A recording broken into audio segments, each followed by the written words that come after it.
함께 나누실 은혜의 말씀은 신약성경 누가복음 21장 29절부터 38절까지의 말씀입니다. 신약성경 누가복음 21장 29절에서 38절까지의 말씀, 여러분들 가지고 계신 큐티책 오늘 본문의 말씀입니다. 이에 비유로 이르시되 무화과 나무와 모든 나무를 보라.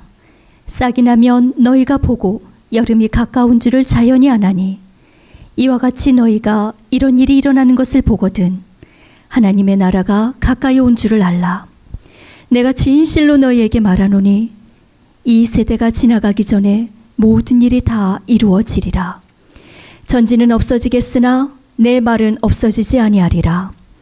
너희는 스스로 조심하라.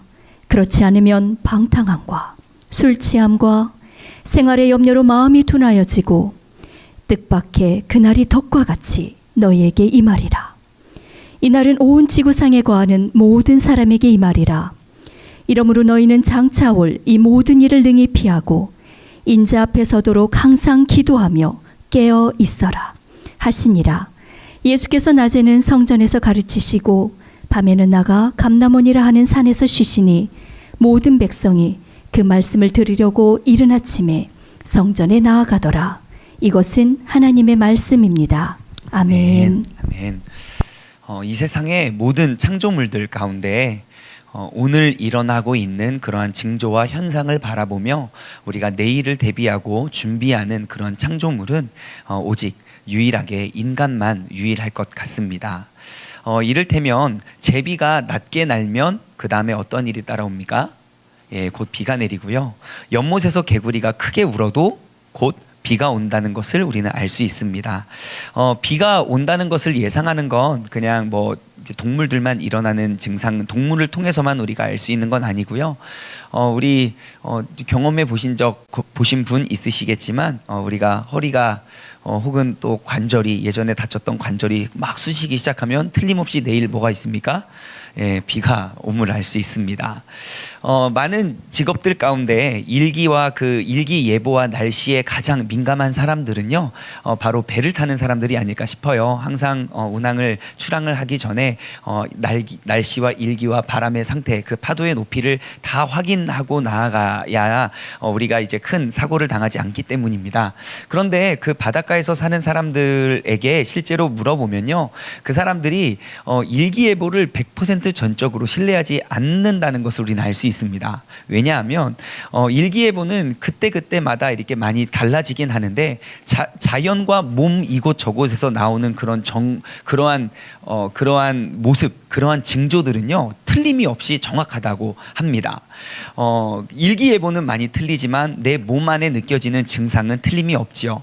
이토록 오늘 내 눈에 혹은 내 몸에 나타난 그러한 증상들을 바라보며 내일을 준비할 수 있는 그런 유일한 창조물은 인간이 아닐까 싶습니다. 그러면 누군가는 이렇게 말할 수 있어요. 목사님, 무슨 말이에요? 인간은 자연재해 때 피해를 입는 건 인간밖에 없잖아요. 동물들은 그것들을 다 미리 알고 대피하고 대처하던데요. 예, 맞습니다. 실제로 그런 일들이 있죠. 쓰나미라든지 아니면 큰 지진이나 이런 것들이 있으면요, 언제나 크나큰 자연의 큰 이상 증세를 우리는 발견합니다. 많은 동물들 혹은 곤충들이요, 때를 지어서 이렇게 이동을 하거나 이렇게 자신의 새로운 터전을 위해서 이렇게 옮겨집니다. 그러면 우리가 물어볼 것은 이것입니다. 그러면 그 동물들은 어떻게 알았을까요? 지금 일어나는 현상을 딱 보니까 앞으로 딱 비가 오겠네. 얘들아 모여라. 우리가 피난 가자. 라고 그들은 오늘의 증상을 보고 내일을 준비하며 나아갔을까요? 절대 그럴 수 없습니다. 그들은요, 공중의 새도 먹이시고 입히시는 하나님께서 그들을 이끌고 인도하여 주셨기 때문에 그냥 그들은 그들에게 마음에 온 그런 본능에 충실해서 그냥 그렇게 이동한 겁니다. 내가 오늘의 증상을 보고 성경 지명을 가지고 내일을 위해서 예비하는 것이 아니라 오늘 매 순간순간 그런 본능대로 우리를 이끌고 주관하시는 그 하나님의 이끄심 속에 그냥 나아간다는 것이죠. 그렇다면 선견 지명을 가지고 있는 인간은 그 동물들의 이동이나 움직임을 통해서 우리가 할 수 있는 건 무엇입니까? 오늘 내 눈에 바라보고 내가 발견할 수 있는 그 증상을 바라보며 내일을 예측하고 대비할 수 있어야 된다는 것입니다. 여러분, 징조를 보면 우리는 예측할 수 있습니다. 다시 말하면 징조가 보여지면 대비할 수 있습니다. 내가 징조가 보여지지 않기 때문에 우리가 예측할 수 없는 사람이 될 수 있지만, 여러분, 오늘 이 예배를 통해서 내 삶에 벌어져 있는 그 징조를 통해서 우리가 내일을 예측하고 준비할 수 있는 지혜로운 사람 되기를 주님의 이름으로 소망합니다. 여러분, 오늘 이 시간 내 삶에 믿음의 눈을 가지고 내 삶에 벌어지고 있는 그러한 증상과 징조를 한번 점검해 봅시다. 지금 이렇게 가정에서 예배를 많은 분들 드리고 계실 터인데, 여러분들 가족 가운데 그 일어나고 발생하고 있는 징조들을 한번 돌아보십시오. 예, 내 자녀들의 탈선은요, 여러분, 절대 한순간에 이루어지지 않습니다. 나쁜 친구와의 어울림의 징조가 나타날 것이고요. 그리고 이것저것에 내가 나쁜 것들에 대해 중독에 막 깊이 빠져 있다는 것은 분명히 그 중독이 있기 이전까지 수많은 징조들이 그 안에 있었을 것입니다. 여러분, 오늘 우리의 가정 가운데 또 발생하고 있는, 드러나 보여 있는 그런 징조들을 돌아보고 볼 수 있는 시간이 되길 원합니다. 또한 나의 믿음과 내 신앙생활 속에서 일어나고 나타나여 있는 그러한 징조들을 한번 돌아보십시오. 내가 지금 가정에서의 예배가 점점점 뜨거워지고 회복되어지고 있는가? 정말 내가 하나님께 올려드리는 이 찬양이 점점점 즐거워지고 내 마음의 모든 근심을 떨쳐버리고 있는 찬양이 되고 있는가? 내가 말씀을 읽는 그 시간이 점점 즐겁고 행복한가? 나는 매일매일 하나님의 말씀을 묵상하면서 살아가고 있는가? 내 신앙생활의 모습, 그 표면적으로 드러나 보여 있는 징조를 통해서 우리는 내 믿음의 내일의 모습을 예측할 수 있을 것입니다. 이것은 믿음과 가족만의 문제는 아니고요. 내 건강도 마찬가지입니다. 여러분, 내 몸에 외상을 내가 그냥 갑자기 외상을 입는 것 말고 내 안에 피어나오는 발생하는 모든 병의 원인들은요, 그냥 한순간 갑자기 병으로 나타나는 것은 거의 없습니다. 항상 보면 정말 짧게는 며칠, 몇 달 혹은 몇 년, 몇십 년에 이르기까지 그러한 잘못된 징조가 내 안에서 끊임없이 발생한 다음에 정말 큰 병이 나타난다는 것이죠. 예, 그래서 오늘 이 시간 우리의 영의 건강 검진을 우리가 다시 한번 행하길 소망합니다. 다시 한번 내 삶의 모습을 돌아보고 내 삶에 나타나 있는 그런 징조들을 발견하는 것이 바로 믿음의 눈을 가진 사람이 되는 줄 믿습니다. 이 시간 그러면 이 믿음의 눈을 가지고 오늘날의 세상을 한번 바라보길 소망합니다. 우리 눈에 보여지는 그 징조들은 무엇을 암시하고 어떠한 내일을 우리는 기대할 수 있는가? 요즘 TV를 틀 때마다 연일 계속 가장 화제가 되는 두 가지는 무엇입니까? 바로 코로나 바이러스 사태죠. 전 세계에 지금 한국은 이제 우리가 확진자 수보다 이제 고쳐지는 회복자 수가 이제 더 많아져서 이제 우리는 이제 거의 이제 회복의 단계로 다 이르렀다고 우리는 볼 수 있지만, 전 세계적으로 그 확진자가 계속 늘어나고 있다는 것. 그러니까 온 땅에 전염병과 기근으로 정말 힘들어하고 있다는 것, 우리는 뉴스를 통해 알 수 있고요. 또한 N번방 사건을 통해서 정말 이제 나라가 많이 어지러워지고 이제 그 계속 수사와 조사를 하면서 더욱더 많은 사람, 더욱더 높은 곳에 큰 영향력을 가지고 있던 사람 역시도 음란의 욕구를 떨쳐버리지 못해서 그 음란과 미혹 속에 살아가고 있다는 것을 우리는 알 수 있습니다. 그러면 우리는 이러한 오늘의 뉴스를 접하면서 우리는 내일을 예측하고 대비할 수 있어야 됩니다. 여러분, 우리가 일기예보를 보는 목적이 무엇입니까? 내일 비가 오겠구나, 비가 많이 오겠구나 라고 우리가 알고 깨닫기 위해서 일기예보를 보지 않습니다. 우리가 비가 올 줄 안다면 우리가 무엇을 입느냐, 무엇을 신느냐, 또 무엇을 준비해야 되느냐, 우리는 비에 젖어도 비에 강한 옷을 입어야 되고, 그리고 발이 빠지지 않는 그러한 신발도 신어야 하고, 꼭 우산을 준비하는 것이 일기예보를 바라볼 줄 아는 사람의 자세입니다.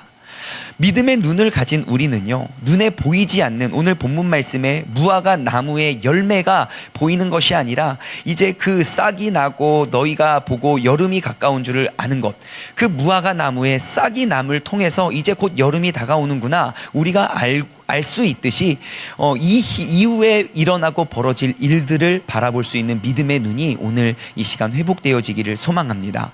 여러분, 오늘 나의 삶을 다시 한번 돌아보고 점검하여 우리가 일어나는 현상과 현실 속에 두려움과 공포에만 쌓여 있지 말고 내가 이제 내일 다가올 일들을 예비하고 준비하여 정말 그 결국 내 인생에 그리고 이 세상의 심판의 날에 우리가 무너지지 않을 수 있는 믿음의 사람 되기를 소망합니다. 여러분, 꼭 노아의 홍수 때를 기억하십시오. 노아가 방주를 거의 100년 가까이 수십 년 동안 방주를 만들어내는 그러한 기간 동안 다가올 재앙을 준비한 사람은 노아와 그 가족밖에 없었습니다. 나머지 수십억 명의 사람들은 그 도시에 가득했던 수많은 재앙과 죄악과 심판의 징조들 사이에서 그들은 믿음의 눈을 뜨지 못하고 결국 내일 당장 내일 임하게 될 그 심판에 그들은 구원받지 못했다는 사실을 여러분 꼭 기억하시기 바랍니다. 오늘 이 시간 나의 믿음의 눈을 들어서 우리가 본문 말씀 31절과 같이 이와 같이 너희가 이런 일들이 일어나는 것을 보거든 하나님의 나라가 가까이 온 줄을 알라. 여러분, 오늘날 우리의 삶에 또 이 사회와 또 우리의 몸에 또 여러 가지 일들 속에서 나타나 있고 드러나 보이는 징조와 증상들을 통해서 내일을 준비할 수 있는 여러분 모두가 되시길 소망합니다. 내가 시험에 통과하기 위해서 몇 년 동안 공부를 준비하듯, 내가 결혼을 위해서 그 결혼이라는 그 행사를 위해서 몇 달 동안 내가 열심히 준비하듯, 내가 출산을 위해서 10개월 동안 준비하듯, 내게 반드시 임할 그 죽음과 심판을 위해서 나아가 내가 꼭 거하게 될 영원한 천국을 위해서 우리도 최선을 다해 준비할 수 있는 믿음의 사람 되길 소망합니다. 다시 한번 마음속에 다짐하길 원합니다. 내가 믿음의 눈을 들어 징조를 바라보고 준비하는 사람 되기를 바랍니다. 34절부터 36절까지의 말씀을 보시면요, 그 믿음의 눈을 가진 사람들이 그럼 어떻게 해야 되는지에 대해서 우리의 행동 수칙에 대해서 이야기하고 있습니다. 34절의 첫 단어는 너희는입니다. 그 너희는은 누굽니까? 지금 믿음의 눈을 가지고 이 징조와 증상을 바라볼 수 있는 사람들이죠. 지금 예수 그리스도의 이 가르침을 받는, 그 성전에서 가르침을 받고 있는 그러한 믿음의 사람들입니다. 그 믿음의 사람들에게 주님께서 권면하십니다. 스스로 조심해라. 그렇지 않으면 방탕함과 술 취함과 생활의 염려로 마음이 둔하여지고 뜻밖의 그날이 덫과 같이 너희에게 임하리라. 아멘. 우리의 믿음의 사람들에게 주님께서 권면하시는 그 첫 번째 권면은 스스로 조심하라는 것입니다. 여러분, 우리는 스스로 조심하여야 됩니다. 왜냐하면 내가 스스로 조심하지 않으면 나는 언제 어느 때라도 쓰러질 수밖에 없는 연약한 존재이기 때문입니다. 구약 성경에 크게 임했던 그 재앙과 심판의 때를 한번 보십시오. 노아의 홍수를 이겨냈습니다. 그런데 노아의 홍수 때 구원을 이루어낸 그 8명의 그 당대에 의로웠던 그 의인이었던 그 노아 역시도 포도주에 취해 자신이 벌거벗은 채 모든 자녀들에게 자신의 수치를 다 보이게 되죠. 왜요? 스스로 조심하지 못했을 때 일어난 일입니다. 또 한 번의 큰 재앙이 있었죠. 소돔과 고모라의 심판입니다. 소돔과 고모라의 심판 때 여러분, 살아남은 생존자가 누굽니까? 유일한 생존자는 롯과 두 딸입니다. 사실 그 롯의 가족들은 다 생존할 수 있었지만 마지막까지 그 천사의 말에 의지하지 않고 신뢰하지 않았던 그 롯의 와이프는 결국 도망가는 길에 뒤를 쳐다봐서 그 장소 그 자리에 소금 기둥이 되어버렸지요. 그런데요, 그 모든 성읍이 심판받고 멸망당할 그때에 구원을 받았던 그 롯 역시 그 나중에 이후에 자신이 또 술에 취해 또 쓰러져서 잠을 잘 때 첫째 딸, 둘째 딸 모두 롯에게 들어가 근친 상간으로 인해서 임신을 하게 되는 그러한 죄악의 주인공이 되었음을 기억하시기 바랍니다. 여러분, 우리도 마찬가지입니다. 내가 스스로 조심하지 않으면 우리는 언제라도 넘어질 수 있고 언제라도 넘어질 수밖에 없다는 사실을 기억하시기 바랍니다.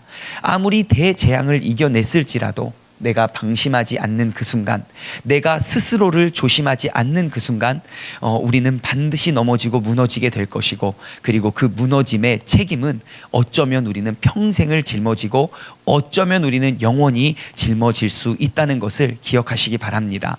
우리가 자동차를 조심해야 되는 이유도 이와 마찬가지지요. 왜냐? 사고의 순간은 정말 한순간이지만 그 한순간, 그 0.1초의 순간에 의해서 우리가 그 사고의 책임은 며칠이 될 수 있고 몇 달이 될 수 있고 몇 년이 될 수 있고 평생 그 사고의 책임을 우리가 짊어질 수 있기 때문입니다. 그래서 오늘 이 시간 우리의 삶을 믿음의 눈으로 다시 한번 돌아보아 우리 스스로를 조심하고 스스로 설 수 있는 믿음의 사람 되길 소망합니다. 주님께서는 이 마지막 때의 징조를 바라본 사람에게 스스로 조심하라고 말씀하십니다. 다시 환원하면요, 우리 개개인 그 스스로의 믿음을 잘 지키고 유지해야 된다는 것을 말씀하고 계십니다. 지금 발생한 이 코로나 사태가 우리에게 가져다 준 교훈은 무엇입니까? 내가 지금까지 신앙생활 하면서 교회 가는 것 그 자체로 내가 이렇게 힘들고 많은 핍박과 눈치를 받았던 적이 언제 있었습니까? 대한민국 기독교가 정말 기독교인이 1000만 명 시대에 도래하다 보니까 교회 가는 것, 교회 가라고 협박을 하지 교회 가지 못하게 협박을 당했던 적은 없는 것 같습니다. 그런데 지금 이 사태가 딱 발생하고 나니까 우리가 발견할 수 있는 건 무엇입니까? 지금 내가 가지고 있던 내 믿음과 내 신앙이 내가 스스로 지키고 스스로 세울 수 있는 믿음인가? 아니면 혹은 그냥 무리에 이끌려서만 내가 세울 수 있는 그러한 믿음인가? 우리는 우리의 믿음과 신앙을 다시 한번 점검할 수 있게 되었습니다. 처음 이 사태가 땅 터졌을 때는 아마 많은 분들이 지금 막 그러한 막 불타는 열정이 있었을 것입니다. 빨리 교회에 가고 싶고 어떻게든 회복하고 싶고 빨리 이렇게 가고 막 그 뜨거운 열정, 내가 이제 코로나 사태가 끝나기만 하면 내가 빨리 돌아가서 예배를 열심히 다시 한번 드려 뜨겁게 찬양하고 뜨겁게 기도하고 해야지. 그런데 지금 이 코로나 사태가 점점점 장기화되면서 걱정이 되기 시작하더라고요. 왜냐? 지금 여러분, 지금 이 코로나 사태가 가져다 준 이 경제적 침체의 회복이 얼마의 시간이 걸릴까요? 예, 코로나 사태가 사라짐과 동시에 경기의 모든 회복이 일어날 거라고 예상하는 사람은 아무도 없을 겁니다. 무너지게 된 이 한 달, 두 달, 그 한 달, 두 달의 무너짐을 우리가 회복하는 데는 오랜 기간과 오랜 시간과 오랜 노력과 열정이 들어갈 겁니다. 그런데요, 교회도 마찬가지일 것 같아요.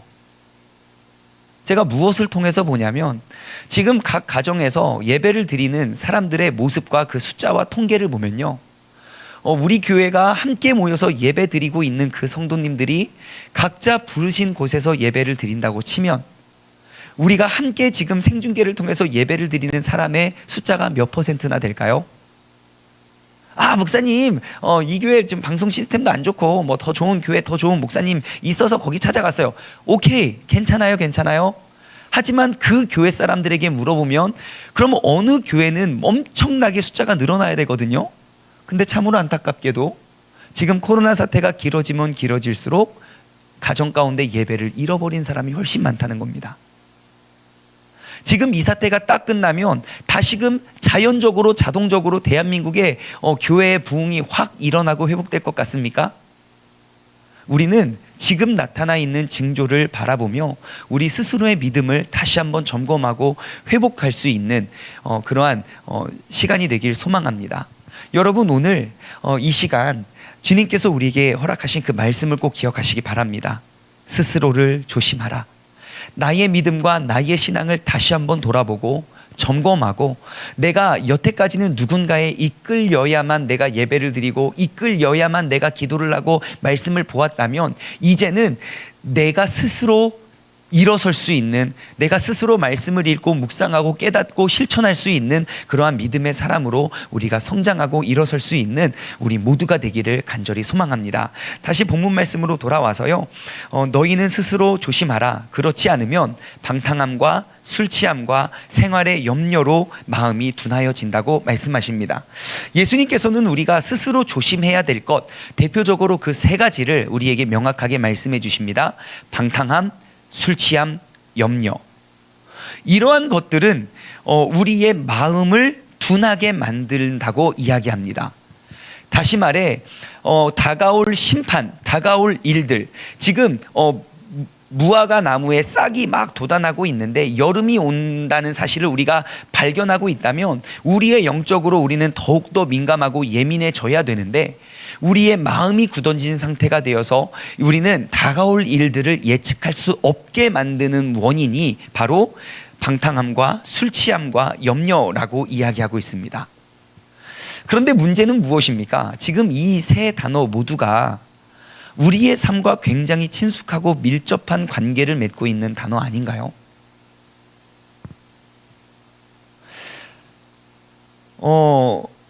요즘 어디를 가서 술이 나쁜 거라고 이야기할 수 있겠습니까? 어느 회사나 어느 집단이나 어느 단체나, 아니요, 심지어 교회에서까지도 여러분 술이 나쁜 것입니다, 할렐루야 그러면 아멘 안 합니다. 예, 속으로 웃습니다. 지금 세상을 지금 너무 2000년 전에 살고 계시나 본다고. 예, 여러분 회사나 학교나 지금 대학의 문화가 뭡니까? 술입니다.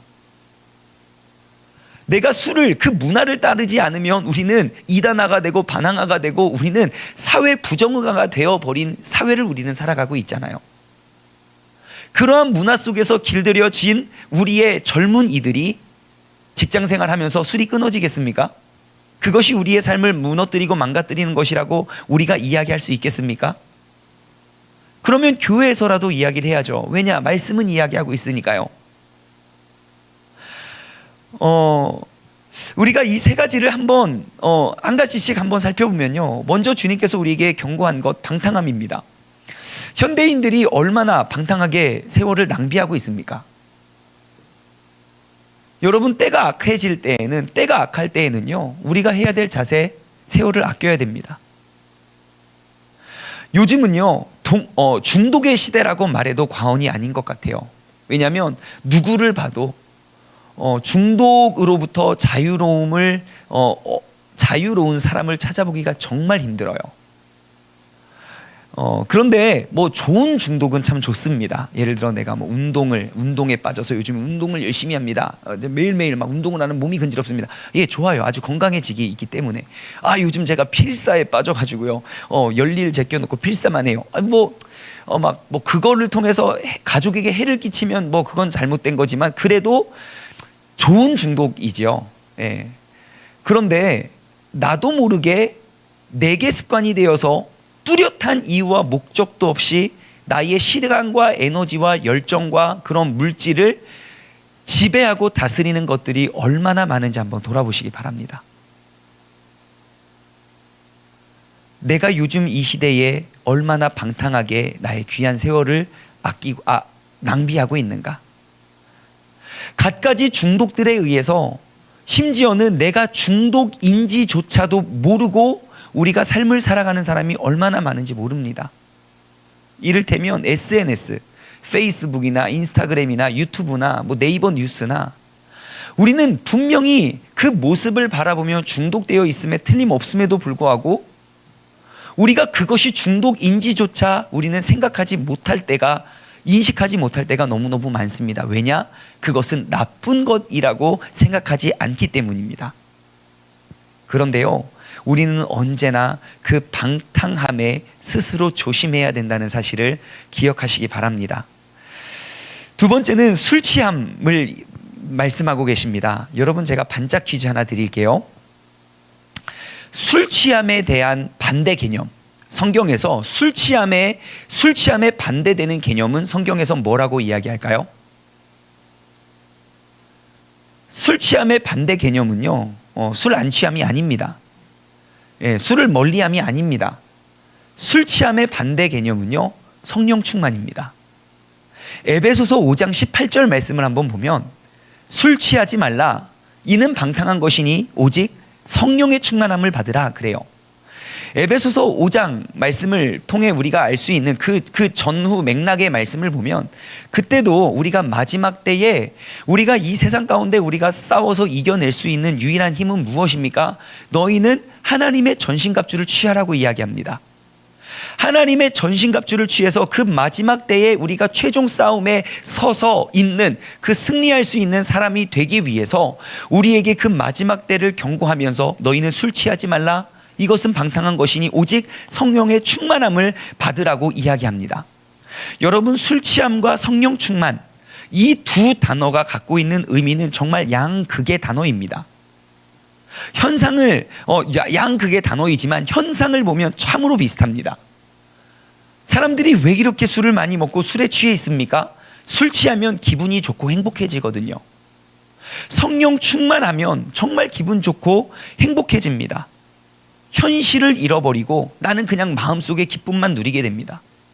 술 취하면요, 내가 했던 말 또 하고 또 하고 또 반복합니다.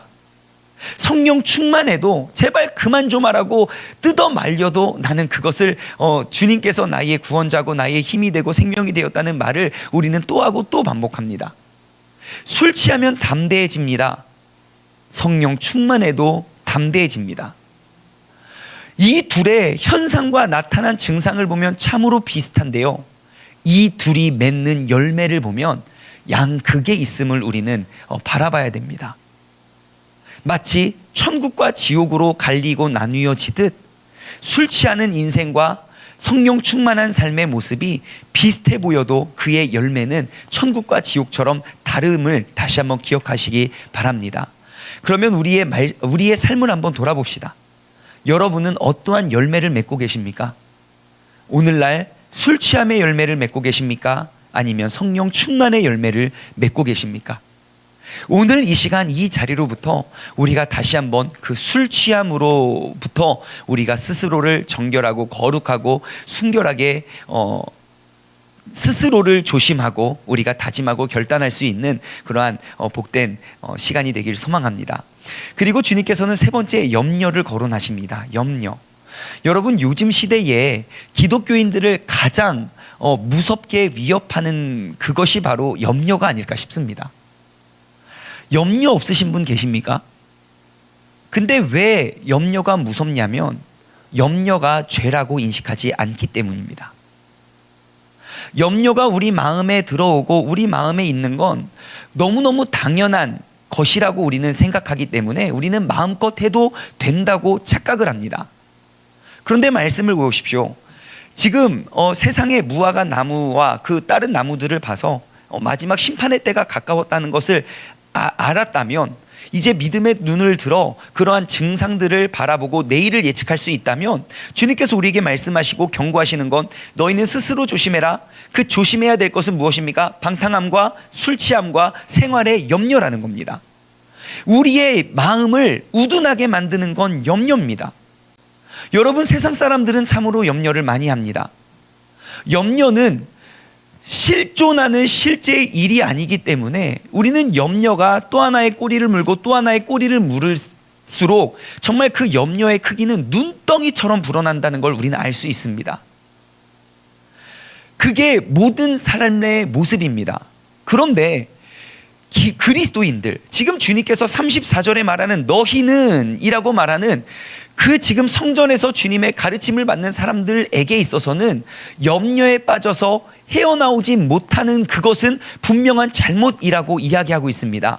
왜냐하면 우리의 아버지 되시는 하나님께서 우리를 늘 지키고 돌보고 계시기 때문입니다.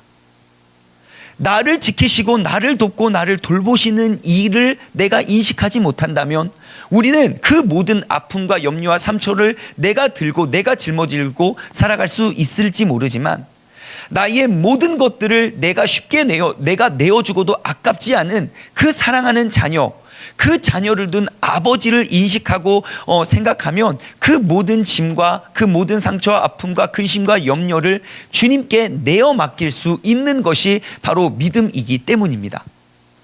오늘날 수많은 염려와 두려움 속에 걱정하고 있는 우리에게 우리를 바라보시는 그 하나님은 뭐라고 말씀하실까요?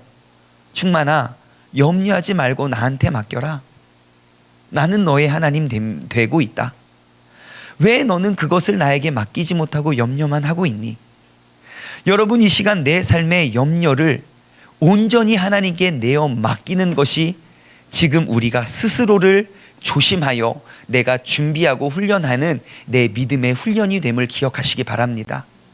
다시 한번 오늘 이 시간 내가 스스로를 돌아보고 점검하여 나의 방탕함과 술 취함과 염려의 모든 것들을 잘라내고 끊어버리고 주님의 이름으로 믿음의 눈을 들어 내일을 준비할 수 있는 우리 모두가 되길 소망합니다.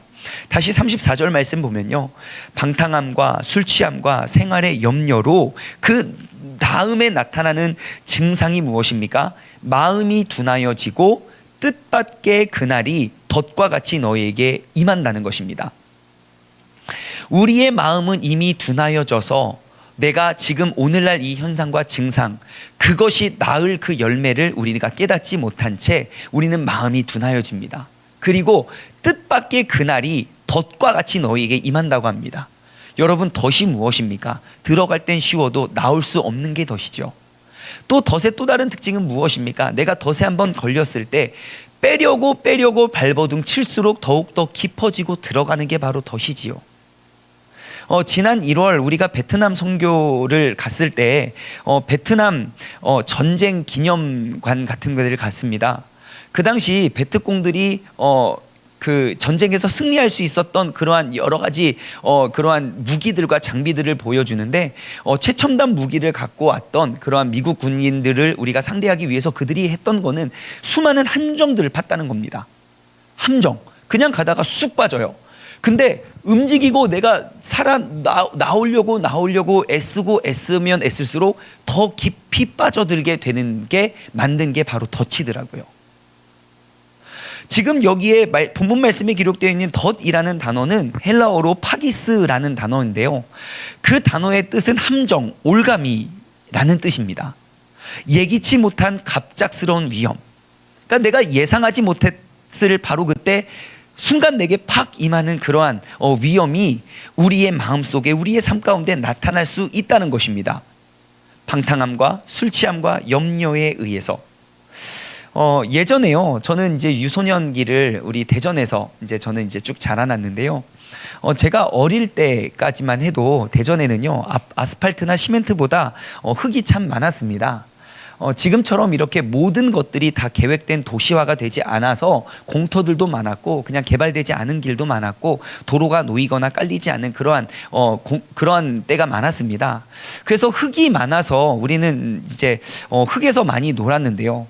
제가 이제 심심할 때 친구들과 꼭 했던 장난 가운데, 이렇게 자주 했던 장난 가운데 하나는 바로 함정을 만드는 것입니다. 함정. 그 함정은 뭐냐면 가서 일단 이제 흙이 좀 몰랑몰랑한 데를 찾아요. 그래서 이제 흙을 막 팝니다. 흙을 다 팔고 사람의 한쪽 발이 이렇게 쑥 빠질 정도의 흙을 이렇게 판 다음에 거기다가 이제 무기를 집어넣죠. 우리가 그 길거리에서 그 당시 가장 흔하게 우리가 발견하고 찾을 수 있는 무시무시한 무기는 바로 개똥이었습니다. 지금이야 사람들이 이렇게 산책시키면서 강아지가 응가하면 그거를 다 이렇게 치우고 깨끗한 길을 만들지만, 여러분 그때는 지금처럼 깨끗이 관리된 도로가 아니었기 때문에 그냥 정말 길거리에 개똥이 많았고요. 아무리 새 신발을 신고 딱 길거리에 나가면 진짜 그날 꼭 똥 밟는 일이 발생했었던 거 기억나시죠? 그래서 이제 그 함정을 다 판 다음에요, 그 다음에 이제 동네 순찰을 합니다. 어느 똥이 가장 큰가, 누구 똥이 제일 큰가. 그래서 이제 그 큰 똥을 이렇게 나무로 이렇게 꼬챙이로 우리가 이렇게 해가지고 그 함정에 집어넣고요. 그리고 나뭇가지를 위에 이렇게 쭉쭉쭉 쌓고 그 다음에 낙엽을 이렇게 올린 채 우리가 뭘 하는지 아십니까? 저 멀리 떨어져서요, 몰래 숨은 다음에 기도를 하기 시작합니다. 주님, 많고 많은 길 중에 부디 꼭 저 길을 지나가게 하여 주옵소서. 정말 마음을 다해서 함께 합심해서 기도합니다. 그럴 때일수록 얼마나 합심이 잘 되는지 모르겠습니다. 10분을 기다리고 20분, 30분을 기도해도 지나가는 사람이 없거나 혹은 지나갈 때 누군가가 다가오면요, 우리의 기도는 더 절실해집니다. 주님, 옆길 말고 그 길을 가게 하옵소서. 옆걸음 말고 꼭 그 걸음을 받게 해주세요. 막 기도를 간절히 해도 이제 진짜 누가 훅 빠지면 막 깔깔깔 웃으면서 우리가 갈 때도 있지만 이제 뭐 그 공치는 날이 그냥 다반사입니다. 그래서 그날도 한 30분 40분 기다려서 열심히 이게 기도를 했는데 아무도 안 오는 거예요. 너무 인적이 드문 곳에 우리가 함정을 파놔가지고, 그래가지고 이제 집에 들어가서 친구랑 놀고 있는데요. 갑자기 조금 한 10분인가 20분 후에 누가 이렇게 울면서 집에 돌아오는 거예요. 제가 같이 놀았던 그 친구의 동생이 막 울면서 으아! 그래서 왜 우냐고, 왜 안 하고, 그러니까 나 똥 밟았어. 그래서 똥? 어디서 밟았냐고. 여기 앞에 누가 감정을 파놔가지고 똥을 집어넣었다고. 여러분, 말씀은 이야기하고 있습니다. 뜻밖의 그날이 덫과 같이 너희에게 임하리라. 우리의 마음이 둔하여지면요, 내가 행했던 그 방탕과 내가 행했던 그 술 취함과 내가 행했던 그 염려가 나를 넘어뜨리고 나를 쓰러뜨리는 그러한 덫이 됨을 여러분 꼭 기억하시기 바랍니다. 결국 나를 쓰러뜨리고 나를 넘어뜨리는 그 덫은 무엇입니까? 내가 심었던, 내가 스스로 조심하지 않아서 내가 세웠던 방탕함과 술 취함과 염려라는 것입니다.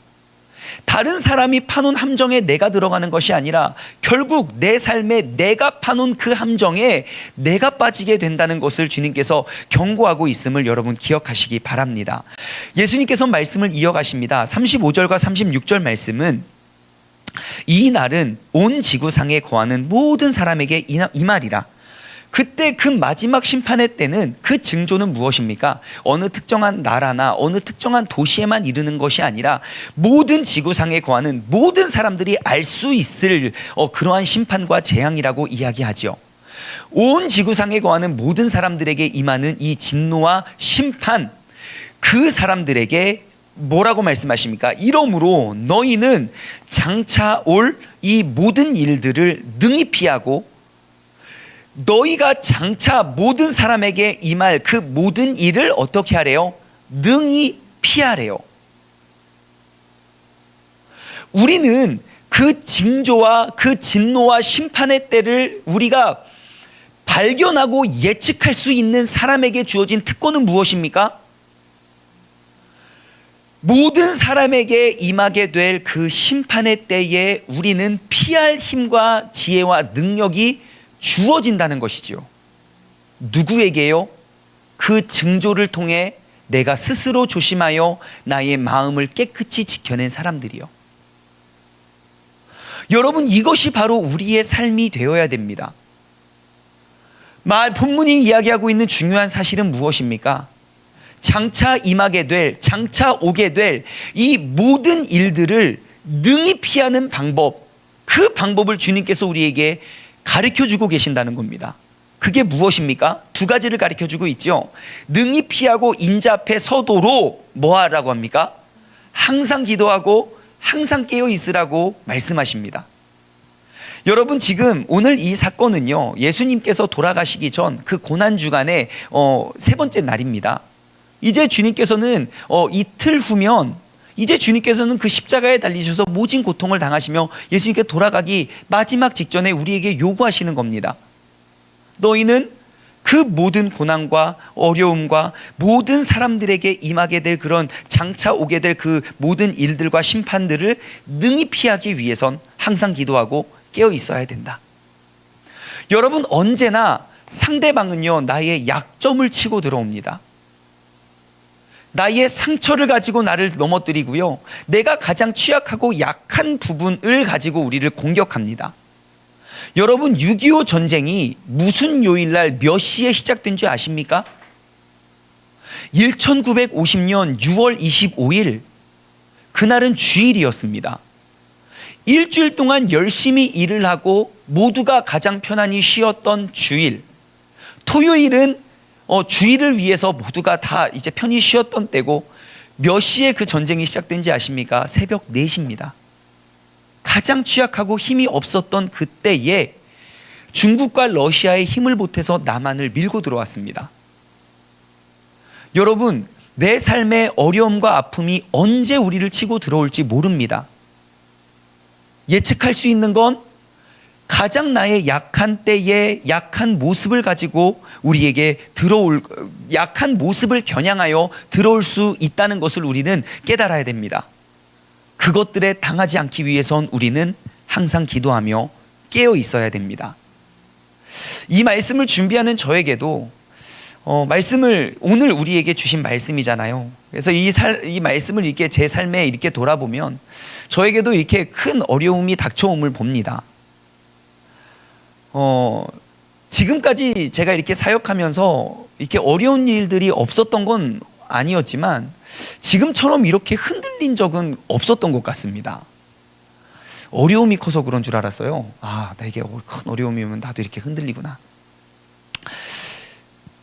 근데 제가 너무 이렇게 힘들어서 제 오랜 친구에게 전화를 했습니다. 이렇게 전화를 해서 친구랑 이제 이런저런 이야기를 나누는데 친구가 묻더라고요.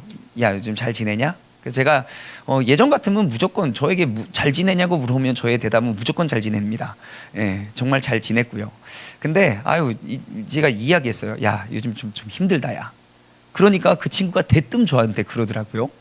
야, 너 평소랑 다르다. 야, 지금까지는 어려움이 오면 어려움의 크기랑 상관없이 그냥 밀어붙였던 사람이 내가 아는 충만이야. 너 언제부터 그렇게 어려움의 크기 따지고 살았냐? 정신이 벌쩍 들더라고요. 나를 흔들고 나를 넘어뜨리는 건 어려움이 커서가 아니라 내가 깨어있지 못하고 내가 지쳐버린 이 몸을, 이 영을 주님께서는 말씀하고 계시는 겁니다. 여러분, 내가 건강하고 내가 튼튼하고 내가 깨어있으면 어떠한 어려움이 와도 우리는 능히 이겨낼 힘이 그 안에 있습니다. 그런데 어려움과 고통이 내 안에 딱 들어오니까 여러분, 가장 먼저 나타나는 현상이 뭔지 아십니까? 일단 이런 핑계 저런 핑계로 성경 읽을 시간이 없어집니다. 기도할 힘이 없어지더라고요. 핑계는 어려움입니다. 내 마음이 요동하고 흔들려서 내가 집중해야 할 것에 집중하지 못하게 만들더라고요. 그래서 우리가 그럼 어떻게 해야 될까요? 아무리 힘들어도 우리는 말씀 읽기를 쉬지 않는 노력을 해야 됩니다. 내가 읽을 의지가 없다면 듣기라도 하고 있고요. 내가 아무리 힘들어도 그래도 그냥 아무도 없는 그냥 고요한 교회에 찾아서 그냥 앉아 있습니다. 기도가 되지 않으면 그냥 앉아라도 있고요. 여러분, 힘들고 어려우십니까? 지금 두려움과 염려가 가득하십니까? 오늘 우리에게 주신 하나님의 말씀을 꼭 기억하고 마음에 되새기는 시간이 되길 원합니다. 너희는 항상 기도하며 깨어 있으라. 주님은 오늘 우리에게 말씀하십니다. 항상 기도하며 깨어 있으라고요. 마치 군인이 주일에도 보초를 쓰고 새벽에도 보초를 서는 것과 같이 오늘날 우리의 삶과 그리고 오늘날 이 세상에 바라 보여지고 나타나 보이는 그 증상과 현상을 통해서 우리가 앞으로 다가올 일들에 대해 항상 기도와 깨어 있음으로 우리가 대비할 수 있는 믿음의 사람 되기를 주님의 이름으로 소망합니다. 내 영이 깨어 있을 수 있도록 우리가 다시 한번 스스로 일어서서 우리가 깨어 있을 수 있는 저와 여러분 우리 모두가 되기를 주님의 이름으로 소망합니다.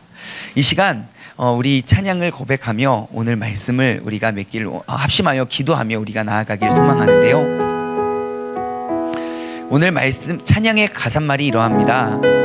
고단한 인생길 힘겨운 오늘도 예수님께서는 내 마음을 알고 계십니다. 지나간 아픔도 그리고 마주할 세상도 주님께서는 내 마음을 알고 계십니다. 그렇기 때문에 우리는 하루를 살아도 기쁨으로 나아갈 수 있고 우리는 후회도 염려도 온전히 주님께 맡길 수 있습니다. 왜냐하면 예수님께서 늘 함께 하시기 때문입니다. 그래서 우리에게 필요한 건 나의 믿음의 눈을 들어서 주님을 보는 것입니다. 그러면 주님을 바라보며 그 주님께서 내게 위로하고 말씀하시는 것을 통하여 이 또한 이 고단한 인생과 힘겨운 일도 지나가게 됨을 우리가 발견할 수 있기 때문입니다. 주어진 내 삶과 그 시간 속에 주님의 뜻을 알게 하여 달라고 우리가 이 찬양을 고백하며 우리가 결단의 시간, 또 결단의 기도 주님께 나아가기를 원합니다.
주님, 내가 이제 믿음의 눈을 들어 그 주님의 뜻을 발견하기를 원합니다.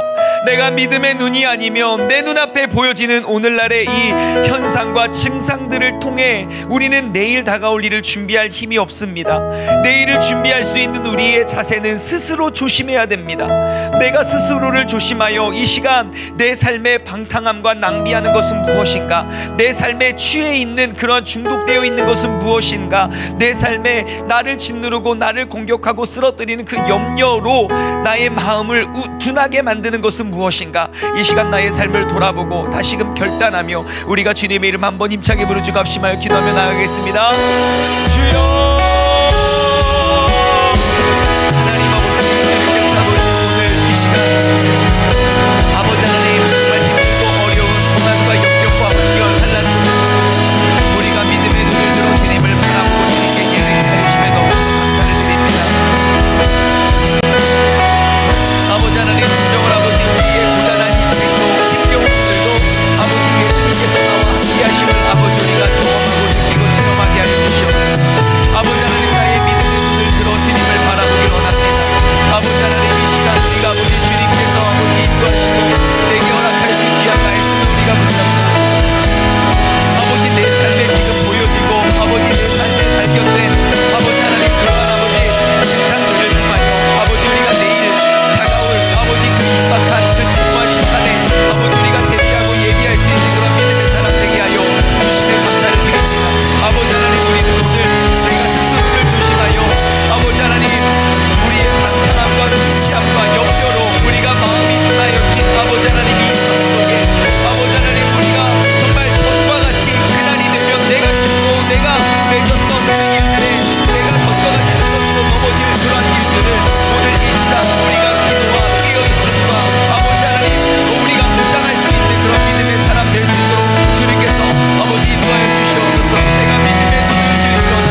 감사합니다. 이 시간 우리의 믿음을 들 수 있는 그러한 말씀을 우리에게 허락하여 주심에 감사를 드립니다. 요즘 TV를 보나 또 나의 삶을 보나 또 우리 주변에 들려오는 이야기를 보나 모든 징조와 그러한 증상들이 정말 임박한 곧 다가올 심판을 이야기하고 얘기하고 있는 것 같아 보입니다. 그때 우리가 할 수 있는 것, 우리가 버텨내고 우리가 일어설 수 있는 그 유일한 길은 우리가 믿음의 눈을 들어서 그 주님의 뜻을 바라보는 것입니다. 주님께서 오늘 우리에게 허락하여 주신 그 오늘의 말씀, 너희는 스스로 조심하라. 그렇지 않으면 너희의 방탕함과 너희의 술 취함과 너희의 생활의 염려로 인해서 너희의 마음이 둔하여지고 그 둔하여진 마음을 갖고 있을 때 뜻밖의 그날에 덫과 같이 너희에게 임할 것이니 이러므로 너희는 장차 올 이 모든 일들을 능히 피하고 인자 앞에서 서도록 항상 기도하며 깨어 있으라 하시니라. 하나님 아버지, 이 말씀을 우리의 마음판에 새겨서 오늘도 우리가 기도로 깨어있게 하여 주시고 앞으로 다가올 모든 일들 속에서 우리가 두려워하는 것이 아니라 담대함으로 나아갈 수 있는 그런 믿음의 사람 되게 하여 주옵소서. 이제는 우리 주 예수 그리스도의 은혜와 아버지 하나님의 무한하신 사랑하심과 성령의 교통하심이 믿음의 눈을 들어 우리의 스스로의 믿음을 다시 한번 돌아보고 스스로 조심하여 내 삶의 모든 방탕함과 또 술취함과 그리고 염려를 끊어내고 떨쳐버리길 소원하는 사랑하는 우리 세종중문 가족들 머리 위에 이제로부터 영원토록 함께 하시길 간절히 축원하옵나이다.